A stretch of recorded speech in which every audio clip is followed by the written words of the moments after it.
Top of the morning, Dan and Amy. It was just a month ago where the Supreme Court of the United States struck down the concealed carry law in the state of New York that required a person who wanted to carry a concealed handgun outside the home to show, quote unquote, proper cause for the license to do so. That was the decision in the New York State Rifle and Pistol Association v. Bruin case. And you remember the governor, Kathy Hochul, had this to say on the occasion of that Supreme Court announcement.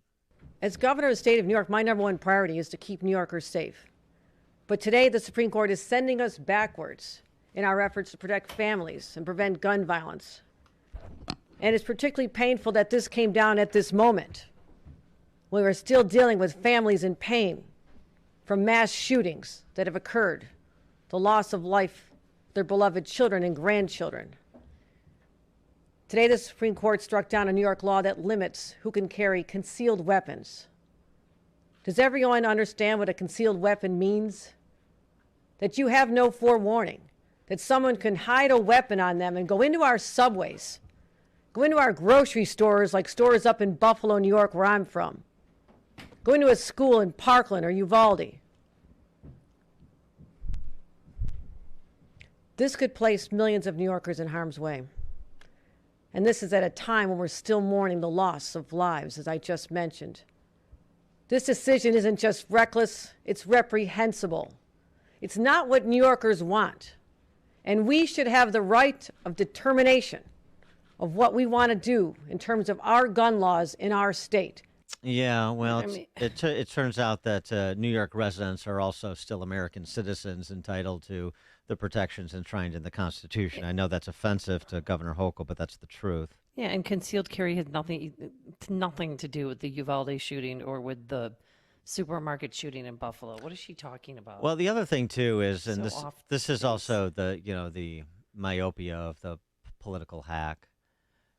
You act like the concealed carry is some sort of Evil novelty. thing.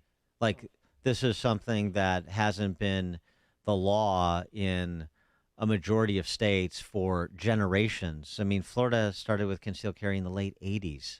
And this dystopian future that gun banners like Kathy Hochul paint that will be brought about by the right to carry, individual citizens having the right to carry, just never materialized. What actually has materialized in big blue city America, you have a dystopian present under the stewardship of politicians like Kathy Hochul. But just because the Supreme Court invalidated that law doesn't mean the gun confiscators in New York State, starting with the governor, are done. Of course, they will fight every step of the way to be as restrictive as they can be. And that brings us to our next guest. Zvi Waldman is the founder of the New York State Jewish Gun Club, and he is moving on state government there for restrictions to the right to carry in New York, despite what the Supreme Court handed down at the end of last month. Zvi, thanks for joining us. Appreciate it. Yes, hi. So where do things stand now with the Supreme Court decision and the posture of Kathy Hochul and New York Democrats? So I think the first thing, if the governor is really, wants to keep us safe, how about she actually enacts the no cash bail law that she passed, that we have literally criminals that get arrested for repeated offense and they literally walk out the next day. I think that would be a good start if she really cares to keep us safe. This is obviously a knee rejection reaction from the left when they see that they lost and they know there's no way out of it. So this is like them grandstanding, and it's for pure political posture. And the fact they're doing all this political theater on the backs of people is disgusting. And concealed carry is something good. I mean, look at what happened in Indianapolis. At the shopping mall there, the good guy, had a gun, and he took down the offender with 8 shots in a matter of 15 seconds. But they definitely seem to be the quickest. ignoring that. The quickest way to stop a bad guy is somebody else that's there on the spot, that within a couple of seconds they can react and end it. Well, and so where are things now? I mean, there's still prohibitions on guns in public places of accommodation, like places of worship. So right now, the law doesn't go into effect until September. So right now, we're still on the old laws. And there are a couple of lawsuits that are in the court system.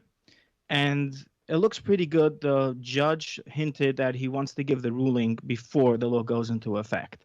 So, fingers crossed. But the other strange thing, the signs that we put up in all the stores are only valid for stores, a synagogue, a church, a school, medical facilities, a whole bunch of other places. You are not allowed to carry no matter what. And that's really, really disturbing. Well, so that's really interesting that because here. on the one hand, you heard Kathy Hochul say New York should have self-determination when it comes to gun rights. On the other hand, she doesn't want, like, for example, the congregants at a synagogue to have self-determination with respect to their private house of worship. Correct. Oh. And that's really to be so blazing. I know, like, from speaking with legislators, there were a lot of people trying to carve out exemption for synagogue and churches, and she adamantly did not want to do that. So the question is the motive behind it, and it's really, really disturbing. Well, why didn't she want to do that? I think the only conclusion I can have is she wants to have the monopoly of power, and that scares me. Yeah, and I mean, and speaking of things in the news, since she brought up Buffalo in her remarks about the Supreme Court decision, the Highland Park shooting here in the suburbs, we had this incident. The shooter who was responsible for all those deaths on July 4th had gone to a synagogue prior to the shooting and had been chased out of the synagogue by the rabbi there as well as by security because they clearly understood he was not a member of the congregation. But I mean, this is one of the reasons why there's a desire to have security at houses of worship, particularly, right. And frankly, particularly in New York with the incidence of anti-Semitism and Jews being targeted, makes even more sense. Correct, and there's a different point I want to point out. As you mentioned, he was chased out by the rabbi. Right now, if you would hire a third-party security company, even if you would hire a retired cop, there's no way they understand the nuances of the community and they understand who belongs there, who not.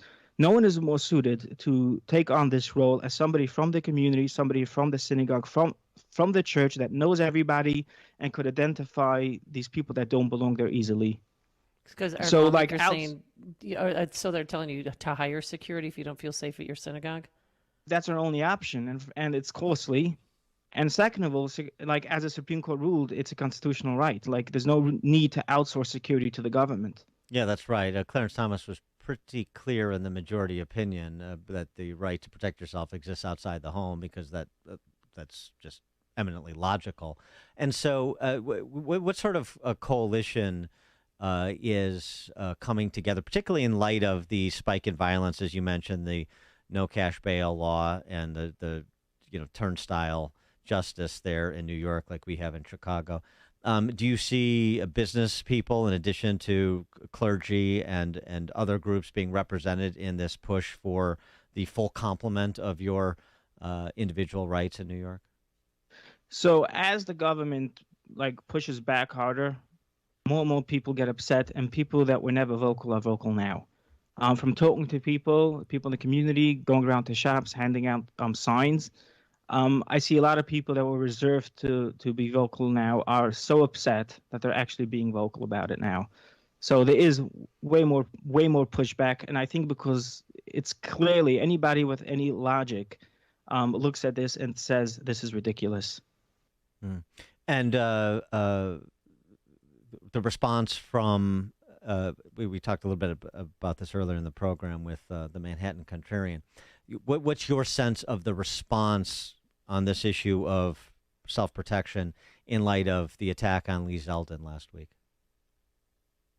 It just shows the irony of this whole situation, and from the response that I'm getting from the public is people are actually upset that now they need to be vocal because a lot of people just want to mind their own business and they want to, carry and do the right thing.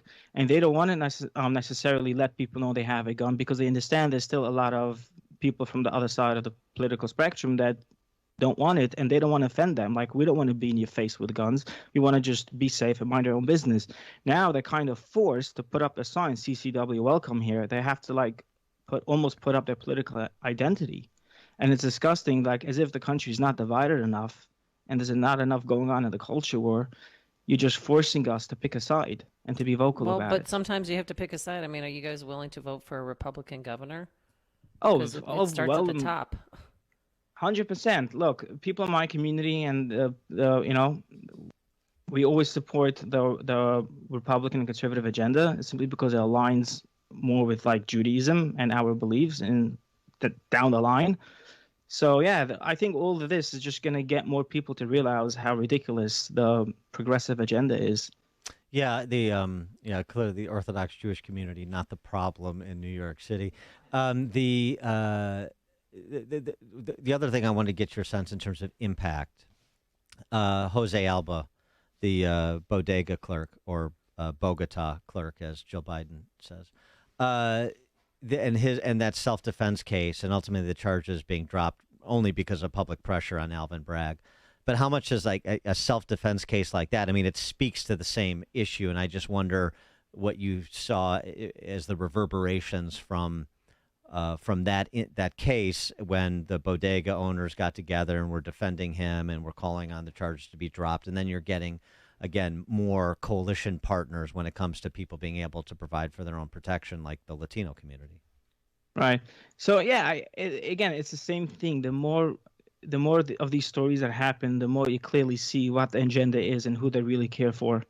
And I think this is part of the overall problem that like the politicians in Albany and in big government are just too far attached from the people on the street. From, you know, people just want to live their lives and be safe, and that's it. And they don't need government to intro and try to fix everything with another law, with another legislation.